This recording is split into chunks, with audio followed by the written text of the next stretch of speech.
Okay, everybody, kind of in the spirit of Halloween, I have the Edgar Allan Poe adult coloring book by Odessa Begay. It's published by LARK. It says, to my first friend and his love of the public libraries. There's an introduction talking about Poe's writings and his stories. They are two-sided pages, about 100-pound thickness.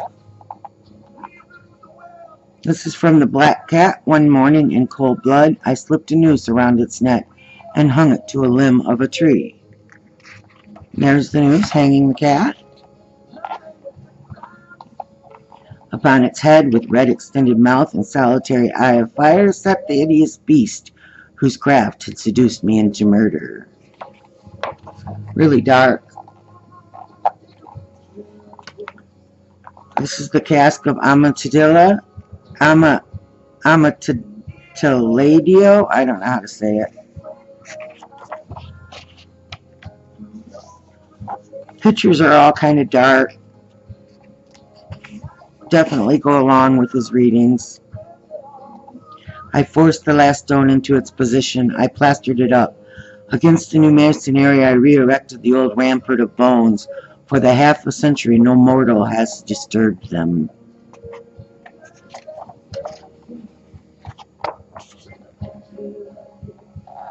How had I deserved to be so blessed? How had I deserved to be so cursed with the removal of my beloved Legia?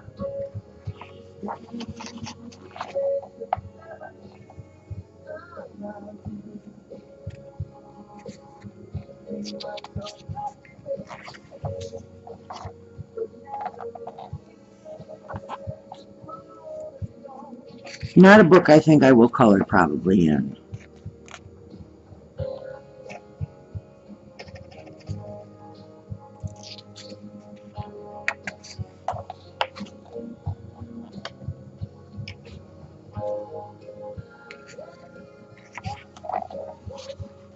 Some writings from his stories, The Gold Bug. As the rays of lanterns fell within the pit, there flashed upwards a glowing glare from a confused heap of golden jewels that absolutely dazzled our eyes.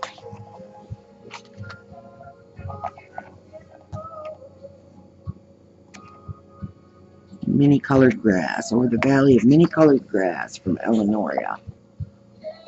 She had been made perfect in loveliness only to die. She yielded up her innocent life, putting an end to the first epoch of my own.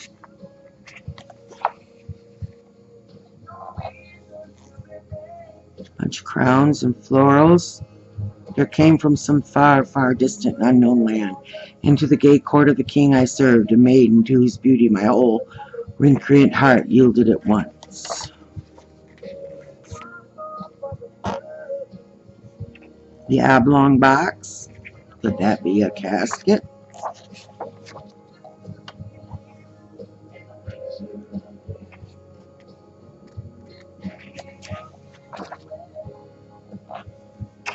And another instant book, body and box were in the sea, disappearing suddenly and once and forever. The pit and the pendulum.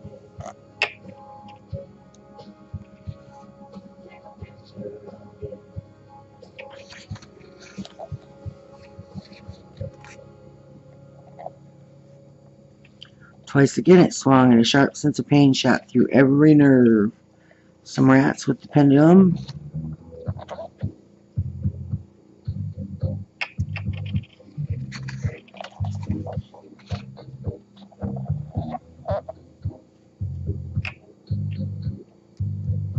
Murders in the Rue Morgue.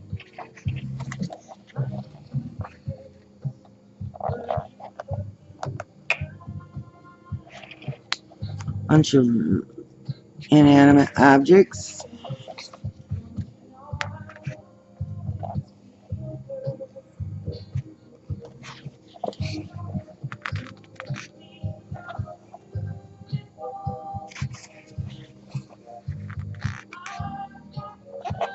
Her friends were alarmed by her sudden disappearance for the second time.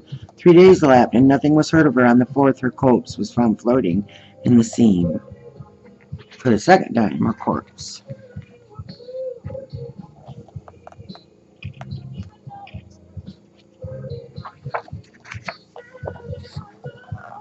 The purloined letter. I have received personal information from a very high quarter that a certain document of last importance has been purloined from the royal apartments.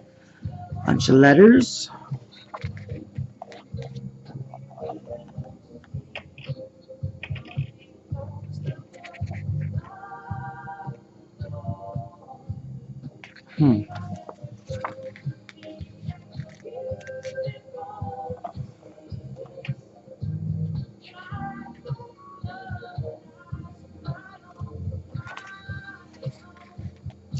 The raven, probably the most well-known of his. Deep into the darkness, peering long, I stood there wondering, fearing what this grim, ungainly, ghastly, gaunt, and ominous bird of yore meant in croaking, nevermore.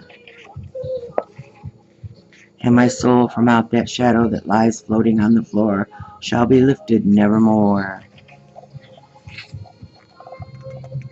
The mask of the Red Death, that's hideous looking, isn't it? No pestilence had ever been so fatal, so hideous. Blood was its avatar and its seal, and the redness and the horror of blood. Wonder if they're talking about Ebola.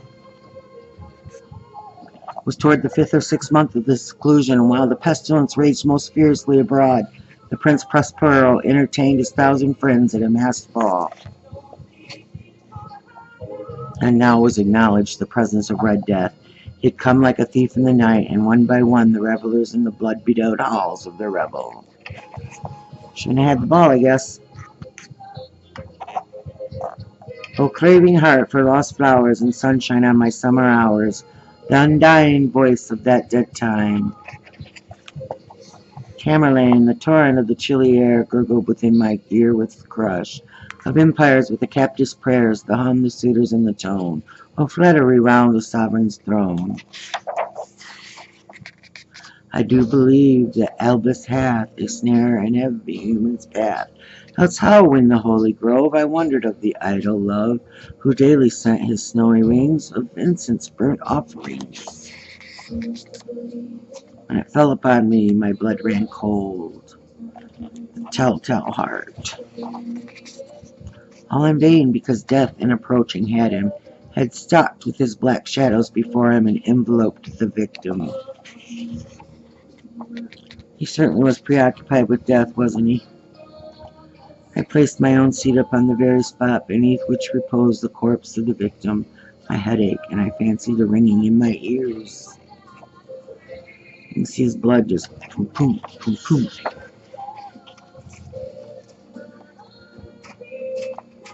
Gloom invade my spirit. We have to put her living in the tomb. Said I not that my senses were acute? I now tell you that I heard her first feeble movements in a hollow coffin. I heard them many, many days ago.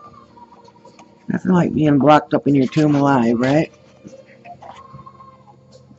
The radiance that was full setting and blood-red moon which now shone vividly through that once barely discernible fissure.